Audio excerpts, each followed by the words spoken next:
Shalom Impact Generation, kita ketemu lagi di ibadah yang keempat di bulan Juni ini.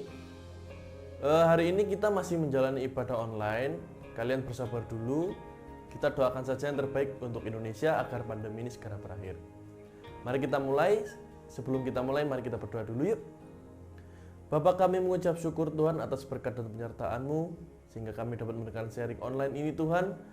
Biarlah apa yang kami dengar ini Tuhan dapat tertanam di hati kami dan kami dapat melakukannya. Dalam nama Yesus, haleluya, amin.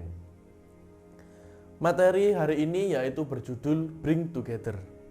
Di bulan rekonsiliasi ini, kita sudah banyak belajar bagaimana hubungan kita dulunya yang rusak karena dosa, dipulihkan dan dikembalikan menjadi baik. Tapi bukan hanya itu, dulu hidup kita adalah jauh dan sekarang sudah dibuat menjadi dekat.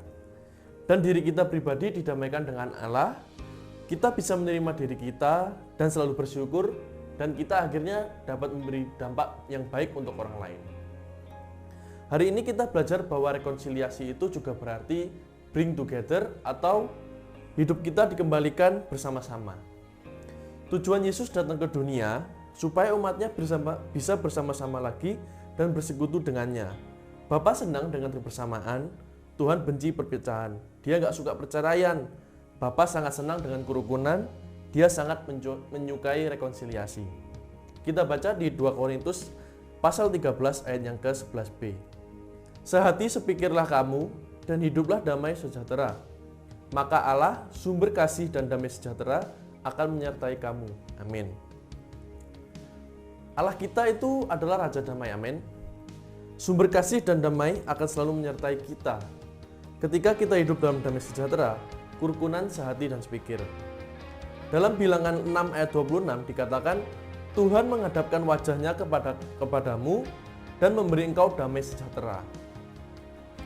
Kalau Allah merindukan kita selalu bersama-sama Dia, dan kita semua dengan satu sama lain, hidup dalam kesatuan, maka kita pun harus selalu mengusahakan damai dengan semuanya.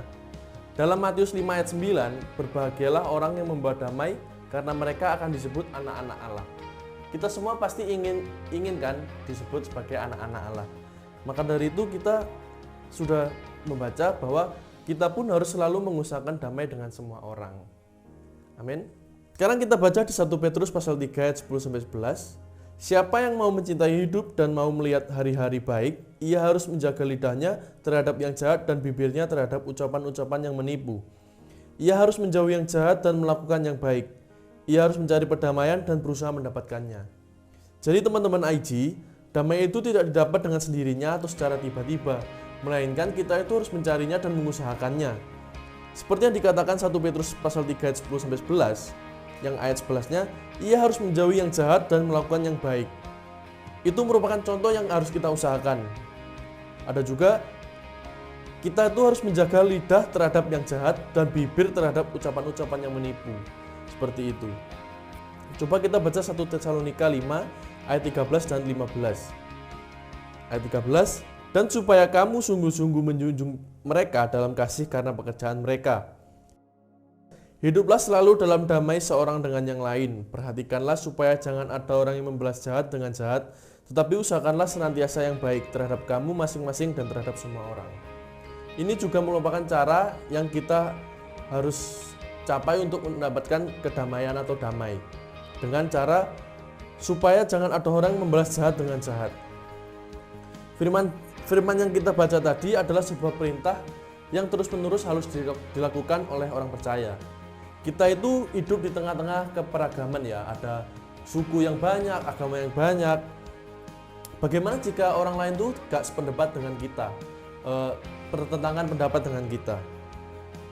Tentunya kita tidak boleh dong kayak melakukan jahat juga. Apalagi kita anak-anak Allah. Kalau Yesus dikenal sebagai Sang Raja Damai, kita sebagai anak-anaknya pasti bisa menjadi duta perdamaian. Kita tidak lagi membesar-besarkan perbedaan. Tapi seperti firman Tuhan berkata, pada Roma 12 ayat 17-18, janganlah membalas kejahatan dengan kejahatan. Lakukanlah apa yang baik bagi semua orang. Sedapat-dapatnya, kalau hal itu bergantung padamu, hiduplah dalam perdamaian dengan semua orang. Kita sebagai orang anak-anak Tuhan, kita tuh nggak boleh kayak melakukan kejahatan kepada orang lain, meskipun kita sering disakiti. Kita lihat sendiri Tuhan Yesus meskipun disakiti seperti itu, Tuhan Yesus tidak pernah membenci umat manusia gitu kan. Sedapat mungkin terus lakukan, usahakan apa yang baik bagi semua orang. Perlu kerendahan hati untuk bisa menerima orang lain dengan cara pandang Kristus. Tuhan kita itu membenci dosa, tapi Tuhan tidak pernah membenci kita sebagai pendosa. Coba bayangkan kalau Allah membenci dosa dan sekaligus manusia. Kalau Allah saja bisa mengampuni kita, siapakah kita ciptaannya? Terlalu sombong ketika kita tidak bisa memberi pengampunan dan berdamai dengan manusia yang lain. Betul sekali, kalau kita sudah diampuni oleh Allah, kenapa kita itu nggak bisa mengampuni orang lain gitu loh? Kita itu tidak sempurna teman-teman, kita itu harus juga mengampuni orang lain, meskipun orang lain itu juga menyakiti kita sangat sakit gitu ya. Jadi rekonsiliasi yang dikerjakan Yesus adalah untuk mengembalikan kita dalam kebersamaan, bukan perpecahan, perceraian, atau perpisahan yang diinginkan Tuhan, tapi bring together. Kejar, cari, usahakan damai. Seperti Mazmur pasal 133 mengatakan, kesanalah Tuhan perintahkan, kehidupan untuk selama-lamanya ketika kita hidup bersama dengan rukun. Amin. Itulah sharing pada hari ini. Mari kita tutup dalam doa.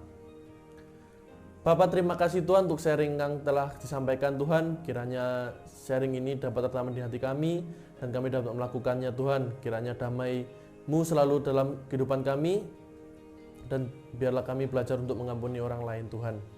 Terima kasih Tuhan. Sebentar lagi kami akan sharing dengan teman-teman IG yang lain Tuhan. Kiranya Kau pimpin, Kau sertai. Dalam nama Yesus, haleluya, amin. Teman-teman jangan lupa kalian nanti ada Zoom, meeting Zoom yang akan diadakan jam 7 nanti. Nanti untuk ID Zoom-nya akan di-share oleh kakak-kakak leader. Ya, terima kasih. Tuhan Yesus memberkati. Shalom.